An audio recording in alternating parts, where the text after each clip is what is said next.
Boom shakalaka, what's going on, guys? Randall here from Crypto Love, and it's Saturday. That means you're all out having fun, doing those awesome things, but I want to bring you this episode to talk to you about why Twitter and Snapchat are both all about Bitcoin, all right? So before we get into things, just wanted to say thank you to everyone subscribing. You're all awesome. Thank you to everyone nuking the shit out of that like button. Thank you to all of you pressing that don't like button. And lastly, if you want to find out how to win one of these 6 shirts, you can just comment on this video or all the other videos to enter for your chances to win. The more comments, the better, because, that's how you win. And also, if you're wondering what this is, booyah, boom shakalaka, boo, look at that, I got a spinner. It is my Crypto Influencer Award for Best Collaboration with Crypto Beatles and David Hay. I also got to thank all those other people I collab with, like Blockchain Brad, Tyler from Chico Crypto, Keith Waring, who hasn't actually been on one yet, but Crypto Ellis, Peter Saddington from Bite Size Bitcoin, now Decentralized TV. So all those guys. Okay, now getting into the episode. I know it's Saturday. I'm just distracted. It's Saturday. So, news today. VC firm behind Snapchat looks to ramp up its crypto investments. So it's not actually Snapchat. I know, I lied a little bit, but it's Saturday. What the hell? So, VC firm behind Snapchat looks to ramp up its crypto investments. You know, Snapchat wouldn't be where it is without that VC firm. Okay? The venture capital firm behind Snapchat is looking for ways to increase their investments into the crypto industry. So Aaron Battalion, a partner at the firm Lightspeed, is leading an effort to boost the firm's investment in exploring 3 methods: setting up a new fund, carving out a portion of an existing fund, or launching an entirely new project. All about cryptos, because they realize cryptos are the future. Now, additionally, Jeremy Liu, who led the firm's investment into Snapchat, is now a bullish Bitcoin proponent, who's part of Lightspeed's backing of crypto wallet Blockchain.com's initial funding in 2014. So, boom, look at that. See, these are guys who are young, who are smart, who are hip to stuff and whatnot, and they like Bitcoin. They want to get into it some more, okay? They know there's money to be made. Now, previously this week, we saw Twitter CEO Jack Dorsey reaffirming bullish future on Bitcoin and crypto as a global payment, all right? CEO Jack Dorsey expressed optimism about cryptocurrency's role in the future of payments, saying that the internet deserves a native currency. It will have a native currency. He said that he doesn't know whether it will be Bitcoin, but he hopes it will be. Yeah. So, hoping it will be Bitcoin. It could be Bitcoin. It may be Bitcoin. It could be something else. But, we all have Bitcoin. We all have cryptocurrencies. If it's something else, we figure out if there's a Facebook coin, buy Facebook coin. That's what we do. So, there you go. Snapchat and Twitter, both into Bitcoin and cryptocurrencies. I look at that as good news. But a lot of people are like, but Warren Buffett doesn't like it. All right? Warren Buffett and Charlie Munger slam Bitcoin again. Yeah, Warren Buffett says cryptocurrencies will come to a bad ending. I 100% agree with him on that. Okay? It's going to get out of control like the real estate market in 2007, 2008. It's going to go bananas, okay? Because there's going to be a point when Bitcoin gets close to $1 million a piece and everybody's going to want to buy them. And they're talking about how awesome all of it is. I mean, you saw a mini version of this back in December. And shit's going to go bananas. So yes, it's going to come to a bad ending. The people who buy in at all the way at the top are going to get burned very badly. I agree with him there. But he goes on further to say that Bitcoin is probably rat poison squared. I don't agree with him there.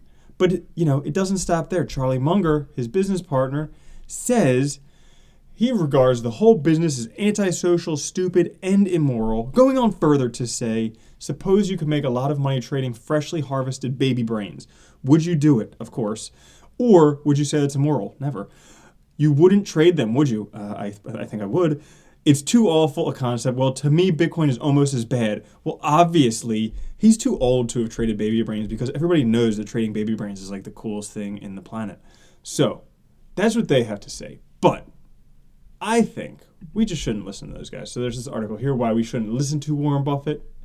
And really, this is, it's just these things that's worth reading over and over again, that's worth, writing down somewhere, doing all this stuff. But it's worth repeating again and again what Bitcoin is. Okay? Now there's Bitcoin, capital B, the protocol, Bitcoin, lowercase b, the money. Bitcoin was the first ever blockchain. It's the largest open peer-to-peer system of payment without intermediaries and without a central point of failure.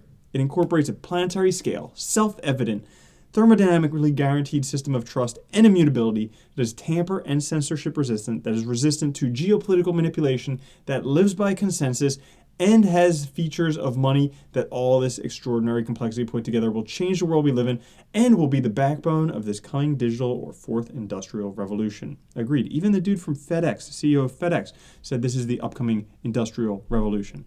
Now, another reason we shouldn't listen to Warren Buffett and Charlie Munger, even though Baby Brains and Rat Poison Squared are great.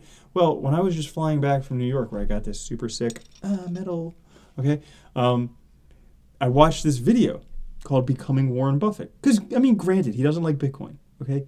But he has done pretty damn well for himself, okay? Coming up from, like, being broke, you know, he made himself from nothing to where he is through the power of compound interest, okay? But he has a concept called center of competence. So he read a book back in the day about Ted Williams, a baseball player, about the center of competence.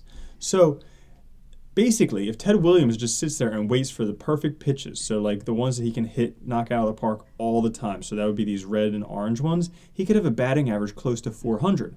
But if he goes after those pitches that are way out of his center of competence, he wouldn't hit anything. He'd be closer to like 200, okay, 240, something like that. So that's the problem. Whereas in investments, I mean, there are no strikes called in investments, so you can wait as long as you want to do it.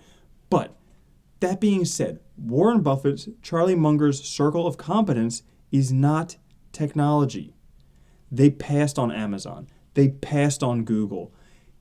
They probably passed on Facebook and Snapchat as well. All right? So it's not their circle of competence. Whereas you look at VC firms behind Snapchat, you look at the CEO of Twitter and also of Stripe, or Square. They do know their technology, okay? They are hip to it. I keep saying hip to it. But yeah, that's what they're all about. That's what they know, and that's why it could potentially do well. Now you're saying, but what about the long term? I mean, Bitcoin's only at $8,296. Well, guess what? Really, it's pretty damn on scale to hit $1 million by 2020, okay? So this is a little Bitcoin price prediction tracker. You can just search that in Google. It's a pretty cool thing. This is a logarithmic scale, so even though this looks like a straight line, it's actually exponential. But really, we're not that far off. And even back in April, we were spot on. But right now, the price should be, according to this, $9,824. It is $8,296. Wow, sucks, right? But, I mean, taking a look at things, look at where we're going. By the end of the year, everybody wants to know where Bitcoin is going to be by the end of 2018.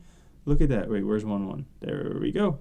$29,440.88. I'm going to start saying that when somebody asks, where do you think Bitcoin is going to be by 2019? I'll be like, $29,440.88. Yeah, we're not that far off. I mean, we're basically just barely underneath where it needs to be in order for John McAfee to not have to suck his own dick.